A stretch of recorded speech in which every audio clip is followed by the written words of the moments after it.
কেমন আছেন সবাই? আশা করি সকলে ভালো আছেন, সুস্থ আছেন। আমরাও সবাই ভালো আছি।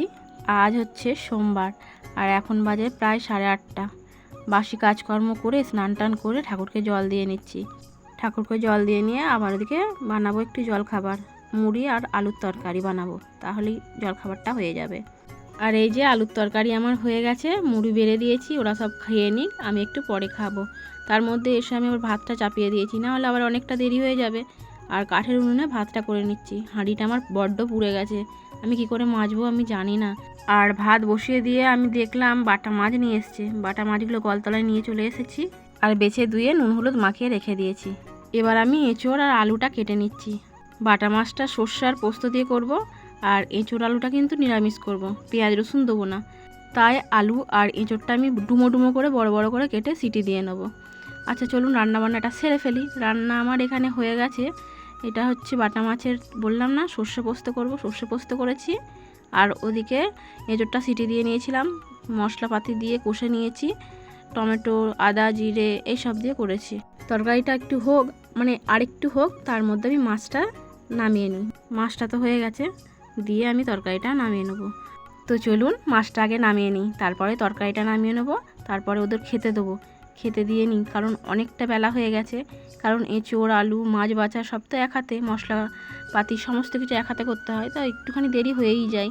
এখন প্রায় 1:30 মতো বেজে গেছে। ওদের খেতে দিয়ে নিই, আমিও দুটো খাওয়া দাওয়া করে নিই, তারপর একটু দুপুরবেলাটা শুয়ে পড়বো। দুপুরবেলায় খাওয়া দাওয়া করে ঘুম থেকে উঠে আমি চলে এসেছি ছাদে, কারণ সকালবেলায় আজকে অনেক কাচাকুচি করেছি। সেই কাচাকুচিগুলো করে শুকোতে দিয়েছিলাম, সেই জামা কাপড়গুলো তুলতে এসেছি। তুলে নিয়ে চলে যাব নিচে, গুছিয়ে নেবো সন্ধেবেলায়। আর এই দেখুন কত লাউ হয়েছিল। লাউ গাছটা আমি কেটে দিয়েছি গোড়াটা, তাই লাউ গাছটার সঙ্গে লাউগুলোও সব শুকিয়ে গেছে। আর এগুলো সব ফেলে পরিষ্কার করতে হবে ছাদটা। দেখি কখন করার সময় হয় ছাদটা পরিষ্কার। তো যাই হোক, জামা কাপড়গুলো আমি সব তুলে নিয়েছি, এবার নিচে চলে আসি।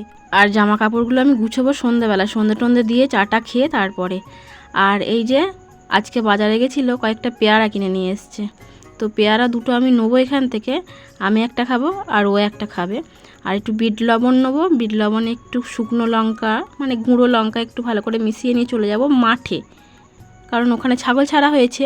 আর ছাগলও দেখছে, আমিও গিয়ে একটু বসে বসে খাবো মাঠে, তারপরে আবার বাড়ি আসবো। বাড়ি এসে সন্ধ্যে টন্ধে দিয়ে চাটা খাবো। সেটা দেরি আছে এখনও অনেকটা বেলা আছে, এখন প্রায় 5টা মতো বাজে। তো চলুন, আমার সব নেওয়া হয়ে গেছে, পেয়ারা নুন লঙ্কা নিয়ে এবার চলে এসেছি মাঠে। আর এখানে বসে পেয়ারা নুন লঙ্কা খাচ্ছি। আর এখানেই আমাদের ছাগলগুলো ছাড়া আছে, কারণ আমি একটা পুকুরের পাড়ে বসে আছি, সামনেটাই পুকুর, ওই পুকুরের চারপাশেই ছাগলগুলো খাচ্ছে। আমি ছাগলগুলোকে একটু দেখছি আর নিজেও একটু পেয়ারা খাচ্ছি। পেয়ারাটা মাখলে ভালো হতো, মাখলে বেশ টেস্ট লাগতো বেশি, কিন্তু এটাও নেহাত খারাপ লাগছে না। তো আমার ছাগল দেখা হয়ে গেছে, ছাগল একবারে ছাগলের ঘরে পুড়ে দিয়ে এসে আবার এখানটায় বসেছি, দিয়ে এবার বাড়ি চলে যাই। চলুন আগে সন্ধে টন্ধে দিয়ে নিই, তারপর আবার একটু চা করবো সন্ধে দেওয়া হয়ে গেলে। আর আমি চলে এসেছি বাড়ি, এসে সন্ধে দিয়ে এবার চা করেছি, চা ওকে দিয়েছি, ও খাচ্ছে, তারপর আমরাও খাবো। খেয়ে আবার রাত্রের কাজকর্ম আছে, রাত্রে একটু রান্নাবান্না করব, মাছের ঝাল টাল তো আছে, আর একটু আলু সেদ্ধ আর ভাত করব, তাহলেই হয়ে যাবে। তো চলুন আমি ততক্ষণ রান্নাবান্না সেরে নিই। আর আপনারাও সবাই ভালো থাকবেন, সুস্থ থাকবেন। কাল দেখা হবে নতুন একটি ব্লগে। আর আমার ভিডিও যদি ভালো লাগে তাহলে একটু লাইক কমেন্ট করবেন দয়া করে।